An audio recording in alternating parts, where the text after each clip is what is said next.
So, hello, I'm Andrew Raca. I'm Head of Corporate Finance at VSA Capital. Today, I'm talking with Keith Jackson, who is the Executive Chairman of Cook's Coffee. Keith, good to have you on board today. Thank you, Andrew.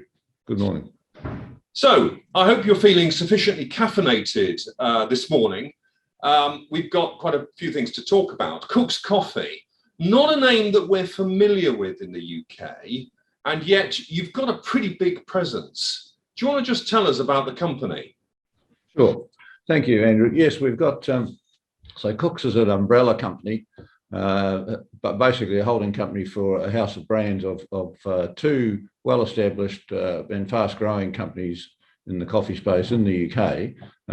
Perhaps the best known has been around since 2000 in the UK. It's called Esquire's Coffee, and there's 50 of those around the countryside.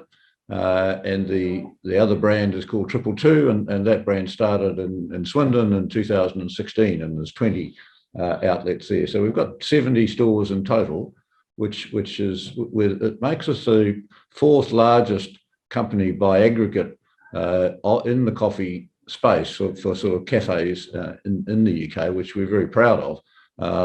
But that's less than 1% of the market. So we've got a big opportunity, and we would wish to grow that opportunity in the market. So we've got a good base, but we've got big plans to grow it. So 75% of adults, I've read, drink at least one coffee a week in this country. Now, how many of them do so in your stores?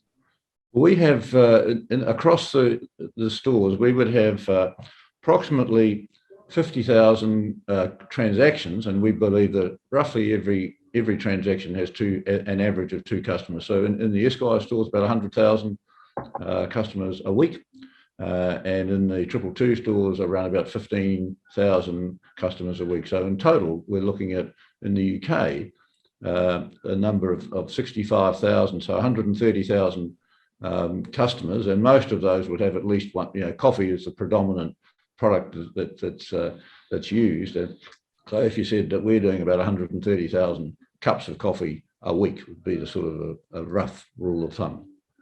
So Britain is no longer a nation of tea drinkers. We're very much into coffee. Now, we know about the big behemoths, Starbucks, Costa, pretty soulless corporate entities. I don't like drinking in them. I don't really know many people who do, and yet still they do. What's different about your stores? Yeah, well, our stores are quite different to the companies you refer to, in that we're very much part of the local community. Each of the stores is really locally focused on the local environment. Designs reflect various aspects of the local environment. They're actually owned by franchisees who are members of the local community, so they would invest and be part of that community. So we're very, very different in that regard. Also, that because we're smaller, even though we have a number of stores, but we are able to get unique sort of a unique offering of the coffee that we have. So we're 100% organic and fair trade in Esquires, and we use a lot of certified Rainforest Alliance in the 222 store. So we have certification in all of those areas as well. We have a wide range of coffees that we can offer. So a little bit like wine, for people that want to be a little bit more adventurous, we can offer you not just our standard blends, but specific origins and things like, so like a little bit like people that like nice wines, people like to get good coffee, and we offer all of that as well. And going along with that, we offer extremely good and complementary food offerings. And for the combination of both the brands that we have, the Esquire's brand would be about 40% of the sales would be food, and in 222 it's about 25%. And that's just because of they appeal to slightly different target audiences. So one is more family oriented, where we sit down. One is more sort of younger oriented, shorter time spans, and sort of more grab and go. So we very specific. Each store is different and part of that local community. And we think that's a very big and important distinction between us and the much larger groups where you go, it's one place is very much like another. Ours are unique. So this is a franchise operation. You've got local business owners who own their businesses, Esquires, Triple Two, but you're the franchise holder, you're the top company. But how do you, Cook's Coffee, how do you make money? Yeah.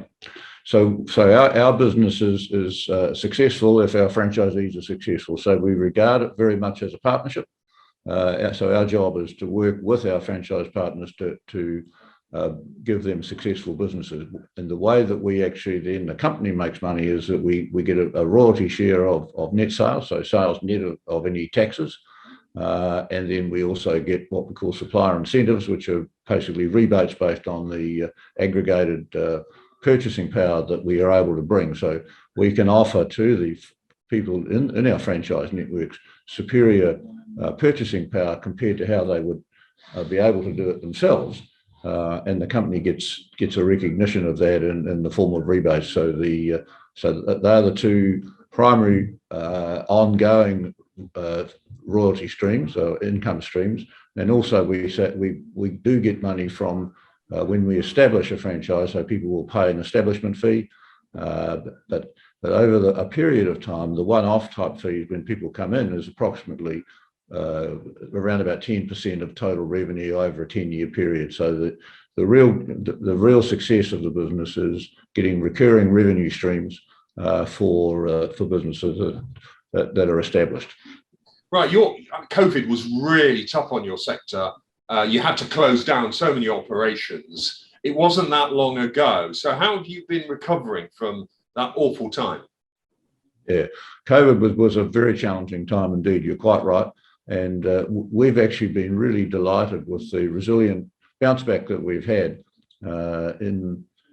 from ever since the government restrictions were lifted and enabled what we could sort of back to normal trading. We're seeing very, very strong results.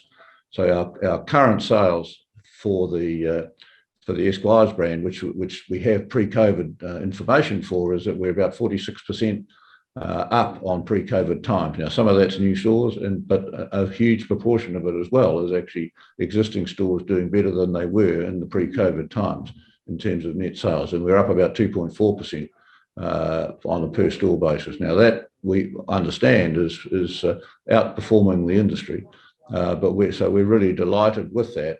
And even just very recently, the last couple of weeks have been week on week have been record sales in the Esquires camp. Now, Triple Two at the same time was growing very fast, but we only have comparators for last year, and they're up over 70% on last year, and then and on a store by store basis, up over 20% on a like for like. So we're very encouraged by the response that we're seeing and by the resilience. Both for the brand, but equally, Andrew, this is contained in an environment within the industry where there's been quite a big bounce back of the whole industry relative from COVID times since 2021 when the restrictions were lifted, and that's been reflected in independent industry research. So there's been quite a bounce back. We've outperformed the industry in both during COVID times and in that bounce back. So we're very pleased with where we're positioned. Well, that's extraordinarily strong performance to recover so strongly, better than pre-COVID times. And yet here we are, economic conditions are difficult at the moment, uncertain. There's a huge amount of speculation as to how the economy is going to progress at the moment. You mentioned the word resilience. Now that's interesting. Discretionary spend surely is going to be cut by consumers. How do you think that's going to affect your business? So I think that there's been a couple of aspects that have been important for us in this bounce back, and some of them are the location of our outlets, which tend to be in sort of neighbourhood and outside CBD type areas. So they might be in suburban high streets or in neighbourhoods, so that we've, in that case, with the working from home and other changes in society, that we're in a good position to capture the benefits of that. The other thing that we believe that we are in a very well positioned for is that we sort of sit both the brands sit in a position somewhat between just the traditional coffee shop and a restaurant. So we offer good food and we also offer really nice coffee, but we offer the food in a very affordable way. So it's almost like an inexpensive treat, and we're seeing that we believe that that's a very strong position to defend. So that as people look to managing their expenditure, they also do like to have the odd treat. They're certainly social people. We've had a lot of feedback that one of the first things that people wanted to do once the COVID restrictions were lifted was to get back into cafes, meet up with family and friends, and to do it in a way which was affordable. And we believe that we offer all of those things, and so we think we're very well positioned to do pretty well, even through what are going to be obviously challenging times. But we will also need to make sure that we innovate. We provide products and particularly food products in this case, whereby that they do reflect the environment, but we give that choice so people can still come and enjoy a good cup of coffee, time with family and friends in a nice environment. Now that's interesting. We talked about the resilience of the business and that you seem to be well positioned to do well in difficult times. VSA Capital has published a research note. We've initiated research on Cook's Coffee. It is an existing listed company in New Zealand. It's going to be listed on AQUIS. Now, the research note forecasts quite strong growth. So not only are we talking resilience, we're talking about strong performance for the future. How are you going to grow? So we believe that there's significant opportunities to enhance the network that we have in the UK and Ireland, and we're very much focused on growing the UK and Irish businesses, and there's a big opportunity to do that. So there are a number of the pipeline that we have at the moment in both brands is very, very strong, and we believe that our plans are to go from the current number of total outlets in the network from 111 today to over 200 within the 3-year period.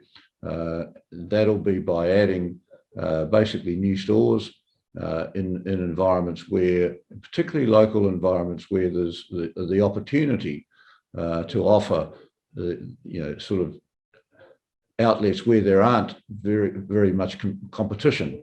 We're not trying to put a whole lot of outlets in the middle of London where there's already a very dense population. We're looking at areas where you can legitimately build a really nice business in the local community. So we see a big opportunity to grow that business. We see the franchise network, a franchise model, as being a very good way to do that from a company point of view. It's capital light for the organisation. Franchisees invest their own money. They're putting that into the community, and it's our role then is to build that with them. Now, the pipeline that we're working on at the moment, it's the strongest pipeline that we've seen for many years, and so we're very confident in the numbers. The numbers that are contained in the research report, we would believe are fair and reasonable, and we're working very hard to. We would like to do better than that, but we think that there's a really good opportunity, in particularly in sort of more neighbourhood type of environments, in even sort of smallish towns which might have 10 or 15 or 20,000 people, but a relatively low number of cafes. But but we have to go to the right places and get the right partners, but we're very confident on the ability to achieve the sorts of numbers that are set out in that research report. Keith, it's really a pleasure to talk to a company that is projecting such strong growth with a product that everyone watching this podcast can relate to. You can touch it, feel it, you can drink it. So that's Cook's Coffee, owners of the Esquire's Organic Coffee Company brand and 222. Cook's Coffee listing on the AQUIS growth market. So Cook's owns brands that serve local communities to very high ethical standards. Currently listed on the New Zealand Stock Exchange, but with most of its operations in the UK. The listing in AQUIS will enable growth through bringing on board UK shareholders. There is a detailed VSA Capital research note available. The company's website, the details of it are appearing on screen now. And if you are interested in finding out more about the company, then you can also contact the company on their UK Investor Relations email address, which is also appearing on your website now. Keith, thanks very much. Best of luck with your future in the UK. Thank you very much, Andrew. Appreciate it. Thank you.